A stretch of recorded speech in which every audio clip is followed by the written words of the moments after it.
ویورز که زه تاسو نه تپوس وکړم په یو لاس کې مې ګلابي او په بل طرف سپوږمۍ ته اشاره کوم او تاسو نه تپوس وکړم چې کم یو ښکلی دی په کم یو کې حسن ډېر دی نو ستاسو به څه جواب وي یقینا ستاسو جواب به دا وي چې یاره سپوږمۍ هم ښکلی ده او دا ګل هم ښکلی دی دا ګلاب هم ښکلی دی نو د دې سوال نه زما مقصد دغه دی چې تاسو ته زه یو شی واضح کړم چې هغه دی کمپیریزن.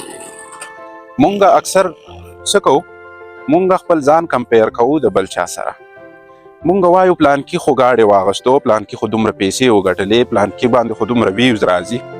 نو مونږ هغه سره ځان کمپیر کوو او خپل ځان ناکامه ګڼو. نو دغه چې کومه خبره ده دا ډېره د ناکامۍ سبب ګرځي زمونږ او مونږ ته بیا ځان داسې محسوسیږي چې زه ناکامه یم او چې کله هم تا خپل ځان ومنو چې زه ناکامه یم نو دا داسې شوه چې نیمه ناکامي خو تا په خپل سر واغستله. نو ویور زما د سپوږمۍ او د ګل د مثال نه مطلب دغه دی چې مونږ کمپیریزن ونه کړو. هر یو کس په خپل ځای باندې خپل یو مقام لري، هغه په خپل ځای باندې ښکلی دی.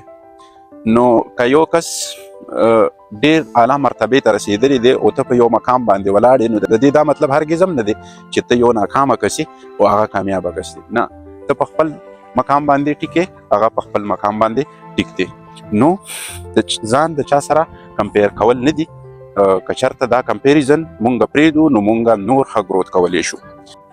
بل مثال ویورز در کومه چې هغه دا دی چې هر د قدرت کې که مونږ وګورو، نیچر کې که مونږ خیال وکړو نو هره ونه چې کم ده هغه په خپل ټیم باندې خپله میوه نیسي، خپل ځان مضبوطوي.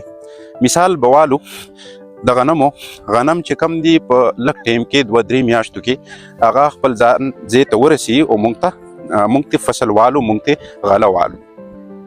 دویم شی مونږ مثال والو د آم بوټي. نو آم چې کم دی په خپل سیزن ګرمۍ کې راځي او مونږ ته آم راکړي. بیا به مونږ والو یو نختر یا نشتر، تاسو به یې پیژنئ چې هغه غټ بوټی دی، هغه خپل ځان ځای ته رسوي خو په کالونو ډېر کالونه تیر شي، 10 کاله 20 کاله. زمونږ بیټک دی هغې کې نختر بوټي دي نو هغه تقریبا ډېر کالونه پې تیر شوي دي. زما خیال دی 98 کې دغه شوي دي. نو اوس هم لا ځای ته نه دي رسېدلي، اوس هم هغه نور غټېږي او ځان نور مضبوطوي. زما د خبرې مقصد دغه دی چې ژوند کې څوک به داسې وي چې هغه به ډېر زر ګروت کړي، ډېر زر به ځان کامیابۍ ته ورسي، او څوک به داسې وي چې هغه به ټایم اخلي.